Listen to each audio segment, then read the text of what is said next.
पाप, पुण्य, जन्म, मरण और ना जाने कितनी सारी ऐसी चीजें हैं जिनका वर्णन हमारे सनातन धर्म के ग्रंथों में किया जाता है। कुछ तथ्य तो यहाँ तार्किक होते हैं तो कुछ पर हम आस्था के नजरिए से आंख बंद करके विश्वास कर लेते हैं। विश्वास करने के पीछे एक बड़ा कारण है।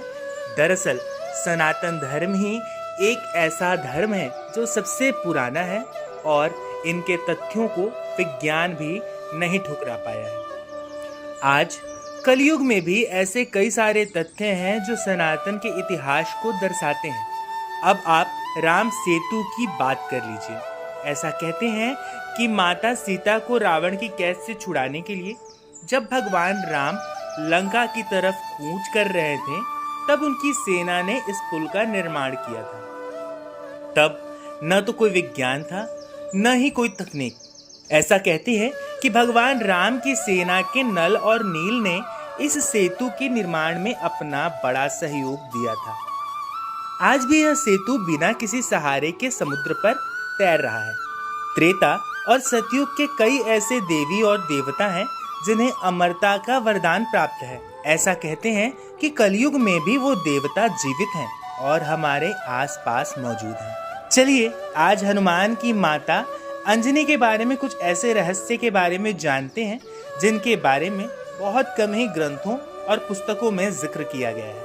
माता अंजनी से संबंधित इस कथा को हम शुरू करें उससे पहले आपसे निवेदन करेंगे कि आप इस चैनल को सब्सक्राइब कर लें ताकि इस तरह की कथाओं का श्रवण करने का सौभाग्य आपको हमेशा प्राप्त होता रहे और हमारा भी मनोबल बढ़ता रहे। ऐसी मान्यता है कि हनुमान जी की माता पहले एक खूबसूरत अप्सरा थी, लेकिन उन्होंने कुछ ऐसे कर्म किए जिनकी वजह से उन्हें दुर्वासा ऋषि ने एक श्राप दिया और वह एक बंदर बन गई।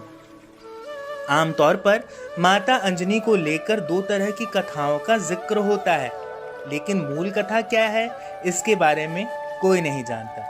तो चलिए आपको सबसे पहले वह कथा सुनाते हैं जिसके अनुसार इंद्र के दरबार में माता अंजनी को श्राप मिली थी। कहते हैं कि बजरंगबली को जन्म देने वाली उनकी माता अंजनी देवराज इंद्र के दरबार में एक अप्सरा थी। वह काफी सुंदर और चंचल स्वभाव की थी। नाम था पुंजकस्थली।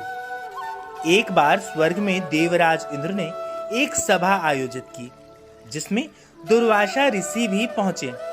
सभा में विचार विमर्श चल रहा था। उसी दौरान पुंजकस्थली नाम की अप्सरा इधर से उधर चक्कर लगा रही थी। अप्सरा की वजह से अव्यवस्था होने लगी। वहां मौजूद देवताओं को बातचीत करने में दिक्कत आने लगी। ऋषि दुर्वासा को अप्सरा का यह व्यवहार अच्छा नहीं लगा। कई बार टोकने पर भी अप्सरा पुंजकस्थली नहीं मानी। इसके बाद क्रोध में आकर उन्होंने अप्सरा को श्राप दे दिया।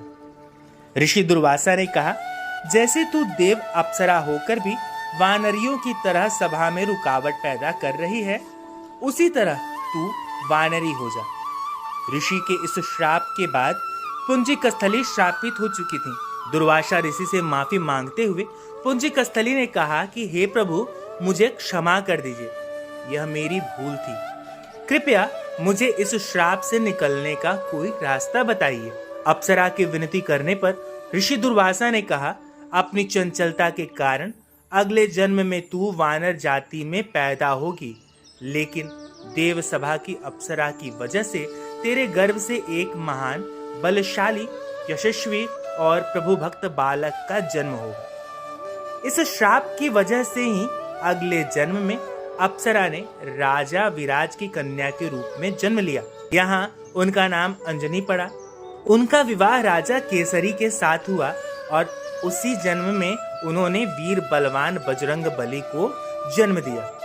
अब आपको सुनाते हैं माता अंजनी से जुड़ी एक दूसरी कथा। इस कथा के अनुसार अंजनी बचपन से ही नटखट थी। एक बार जब वो जंगल में खेलने के लिए गई तब वहां एक ऋषि तपस्या कर रहे थे। अंजनी ने पेड़ से फल तोड़ा और तपस्या में लीन ऋषि के ऊपर फेंका। कहते हैं कि वह ऋषि कोई और नहीं बल्कि दुर्वासा ऋषि ही थे। जिसके कारण ऋषि की तपस्या भंग हो गई। अंजनी से क्रोधित होकर ऋषि ने उनको श्राप दे दिया कि वानरों जैसी हरकत करने पर तू भी अगले जन्म में वानर का रूप लेगी।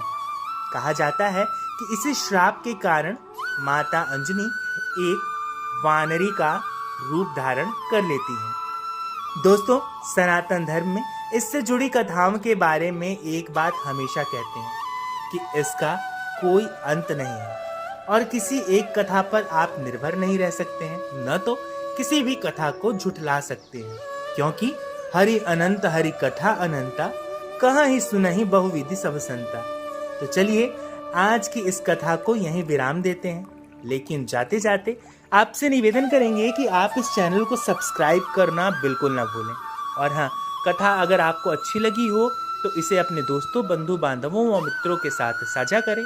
कथा को लेकर आपके मन में कोई संशय या सवाल हो तो उसके बारे में कमेंट बॉक्स में लिखें। हम यथाशीघ्र आपके सवालों का जवाब देने का प्रयास करेंगे। अब अगले वीडियो तक के लिए दीजिए हमें इजाजत। हमारे सभी साथियों को हरे कृष्णा।